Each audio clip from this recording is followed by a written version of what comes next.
श्री कृष्ण कहते हैं कि हम सभी के जीवन में रिश्ते बेहद महत्वपूर्ण होते हैं। कुछ रिश्ते हमें जन्म से ही मिले होते हैं और कुछ रिश्ते हम खुद बनाते हैं। वहीं जरूरी नहीं है कि हम हर रिश्ते को खुश रख सकें या फिर दुख की घड़ी में सभी रिश्ते हमारे साथ हो।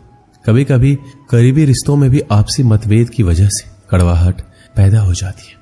कई बार रिश्तों के टूटने तक की नौबत आ जाती है। रिश्ते बड़े नाजुक होते हैं, इसलिए हमें अपने रिश्तों को मजबूत बनाने के लिए प्रयास करना चाहिए और इनकी अहमियत को समझना चाहिए। कुछ रिश्ते जीवन भर के लिए होते हैं एवं हमारे जीवन के हर सुख दुख में हमारे साथ खड़े होते हैं। वहीं कुछ रिश्ते ऐसे होते हैं जिनसे हम भावनात्मक रूप से जुड़े होते हैं और जिनके होने से ही हर मुश्किल और चुनौती का मुकाबला करने की हिम्मत आती है और आगे बढ़ने का प्रोत्साहन मिलता है। रिश्ते हमारे जीवन चक्र को आसान और सफल बनाने में हमारी मदद करते हैं। इसलिए हम सभी को पूरी ईमानदारी और सच्चाई के साथ अपने जीवन के हर रिश्ते को निभाना चाहिए, चाहे वह माँ बाप का रिश्ता हो, पति पत्नी का रिश्ता हो, भाई बहन का रिश्ता हो या फिर दोस्ती का रिश्ता ही क्यों ना हो।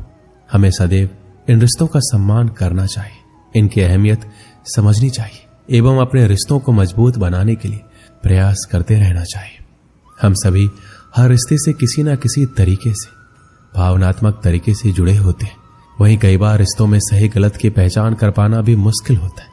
अच्छे बुरे के चक्कर में हम इनमें उलझते ही चले जाते हैं और रिश्ते बिगड़ जाते हैं, जिनकी वजह से इंसान बुरी तरह टूट जाते हैं। कई बार तो लोग रिश्ते टूटने की वजह से डिप्रेशन तक का शिकार हो जाते हैं। इसलिए ऐसी नौबत ना आए, हमें वक्त रहते रिश्तों की कद्र करनी सीखनी चाहिए। जरूरी नहीं कि प्यार होने के लिए खून का रिश्ता होना जरूरी है। मैंने कई अपनों को लड़ते देखा है, कई गैरों को एक साथ प्यार से रहते देखा है।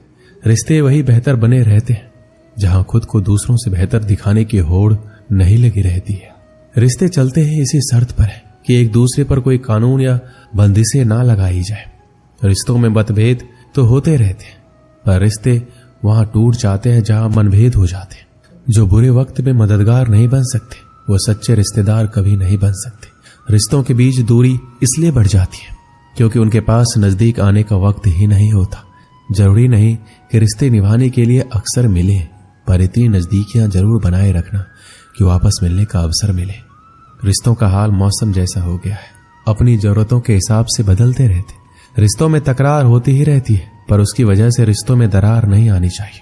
जब बुरा वक्त आता है तब पता चलता है कि कितने रिश्तेदार हैं और कितने सिर्फ जानने वाले। तस्वीर तो झूठ है जिसमें सब साथ खड़े अपने लगते हैं, पर अपने कितने हैं ये हकीकत बताती है। रिश्तों के तार जोड़े रखना चाहते हो तो फोन पर कम और सामने आकर ज्यादा बात किया करो। रिश्तों की अहमियत को कभी पैसों के तराजू से मत तौलना। इस गलती की कई लोग बहुत भारी रकम चुका चुके हैं। फर्क होता है सच्चे रिश्तेदारों और जानने वालों के मिलने में।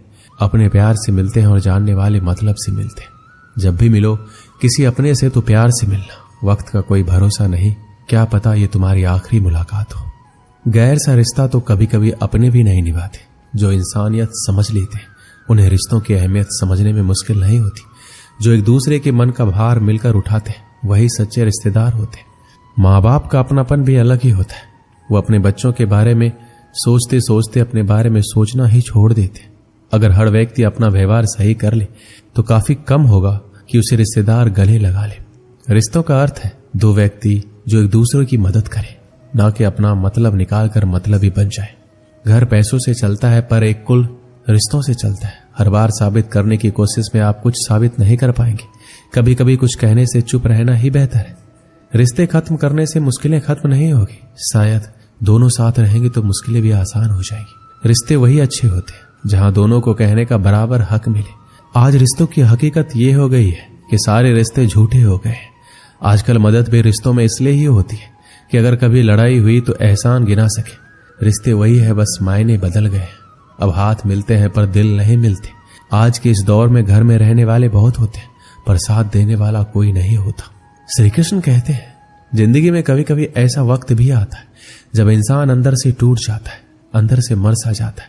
ऐसा लगता है सारी परेशानियां मेरी जिंदगी में ही क्यों है। ऐसा लगता है मुसीबतों ने चारों तरफ से घेर लिया हो, जैसे किसी चक्रव्यूह में फंस गए हो।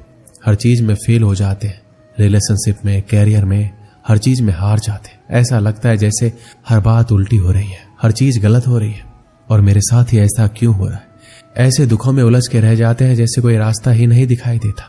कई लोग तो इतने टूट जाते हैं अंदर से कि उन्हें लगता है कि ऐसी जिंदगी से तो हम मर जाएं।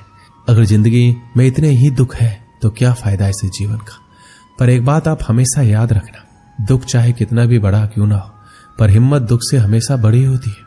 जब भी आपकी जिंदगी में कोई दुख आए, कोई परेशानी आए, तो अपनी हिम्मत को इतना बड़ा कर दो कि आपका दुख उसके आगे छोटा पड़ जाए। हर इंसान को इस दौर से गुजरना ही होता है। ये परेशानियां, ये दुख इंसान को अंदर से बहुत मजबूत बना देती है। जिंदगी में कभी आपके सामने कोई दरवाजा बंद हो जाए तो समझ लेना अब कोई बड़ा दरवाजा खुलने वाला है। जब कोई रिश्ता टूटता है या दिल टूटता है तो लोग उस दर्द को सह नहीं पाते, और जब कुछ वक्त गुजर जाता है तो कहते हैं अच्छा हुआ वो रिश्ता मेरी जिंदगी से चला गया। अगर उस रिश्ते में हम रहते तो हमारी जिंदगी खराब हो जाती। कई बार कुछ चीजें हमारी जिंदगी में ऐसी ही होती है, हमें लगता है हमारे साथ ऐसा क्यों हो रहा है। आगे चल के वो चीजें हमारे बेहतर भविष्य की ओर लेकर आती है। बहुत समय पहले की बात है, एक प्रसिद्ध ऋषि गुरुकुल में बालकों को शिक्षा प्रदान किया करते थे। उनके गुरुकुल में अनेक राज्यों के राजकुमारों के साथ साधारण परिवार के बालक भी शिक्षा प्राप्त करते थे। उस दिन वर्षों से शिक्षा प्राप्त कर रहे शिष्यों की शिक्षा पूर्ण हो रही थी और सभी बड़े ही उत्साह से अपने घर लौटने की तैयारी में थे। जाने के पूर्व ऋषिवर ने सभी शिष्यों को अपने पास बुलाया। सभी शिष्य उनके समक्ष आकर एकत्रित हो गए। ऋषिवर सभी शिष्यों को संबोधित करते हुए बोले, प्रिय शिष्यों, आज आपका इस गुरुकुल में अंतिम दिन है। मेरी इच्छा है कि यहाँ से प्रस्थान करने के पूर्व आप सब एक दौड़ में सम्मिलित हो। ये एक बाधा दौड़ है जिसमें आपको विभिन्न प्रकार की बाधाओं का सामना करना होगा। आपको कहीं कूदना होगा, कहीं पानी में दौड़ना होगा। सारी बाधाओं को पार करने के उपरांत अंत में आपको एक अंधेरी सुरंग मिलेगी जो आपकी अंतिम बाधा होगी। उस सुरंग को पार करने के उपरांत ही आपकी दौड़ पूर्ण होगी। तो क्या आप इस दौड़ में सम्मिलित होने के लिए तैयार हैं?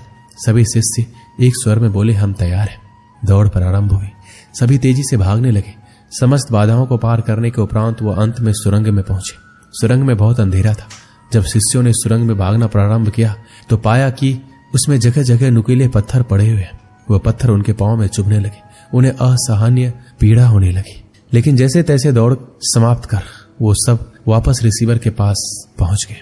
रिसीवर ने उनसे सवाल किया, शिष्यों, आप सब में से कुछ लोगों ने दौड़ पूरी करने में अधिक समय लिया, कुछ ने कम, भला ऐसा क्यों? उत्तर में एक शिष्य बोला, गुरुवर, हम सभी साथ साथ ही दौड़ रहे थे, लेकिन सुरंग में पहुंचने के बाद स्थिति बदल गई। कुछ लोग दूसरों को धक्का देकर आगे निकलने में लगे हुए थे, तो कुछ लोग संभल संभल कर आगे बढ़ रहे थे। कुछ तो ऐसे भी थे जो मार्ग में पड़े पत्थरों को उठाकर अपनी जेब में रख रहे थे ताकि बाद में आने वाले को कोई पीड़ा ना सहनी पड़े। इसलिए सबने अलग अलग समय पर दौड़ पूरी की। पूरा वृत्तांत सुनने के उपरांत रिसीवर ने आदेश दिया, ठीक है, अब वो लोग सामने आए जिन्होंने मार्ग में से पत्थर उठाए हैं और वो पत्थर मुझे दिखाए। आदेश सुनने के बाद कुछ शिष्य सामने आए और अपनी जेबों से पत्थर निकालने लगे, लेकिन उन्होंने देखा कि जिसे वो पत्थर समझ रहे थे वास्तव में वो बहुमूल्य हीरे थे। सभी आश्चर्यचकित होकर रिसीवर की ओर देखने लगे। मैं जानता हूं कि आप लोग इन हीरों को देखकर अचरज में पड़ गए हैं, रिसीवर बोले। इन हीरों को मैंने ही सुरंग में डाला था। ये हीरे उन शिष्यों को मेरा पुरस्कार है जिन्होंने दूसरों के बारे में सोचा। शिष्यों, यह दौड़ जीवन की भागम भाग को दर्शाती है, जहां हर कोई कुछ न कुछ पाने के लिए भाग रहा है, किंतु अंत में समृद्ध वही होता है जो इस भागम भाग में भी दूसरों के बारे में सोचता है और उनका भला करता है। अतः जाते जाते ये बात गांठ बांध ले कि जीवन में सफलता की इमारत खड़ी करते समय उसमें परोपकार की ईंट लगाना ना भूले। अंततः वही आपकी सबसे अनमोल जमा पूंजी होगी। दोस्तों, इस वीडियो में बस इतना ही। मिलते हैं अगली वीडियो में। अपना ख्याल रखिएगा। जय श्री कृष्ण।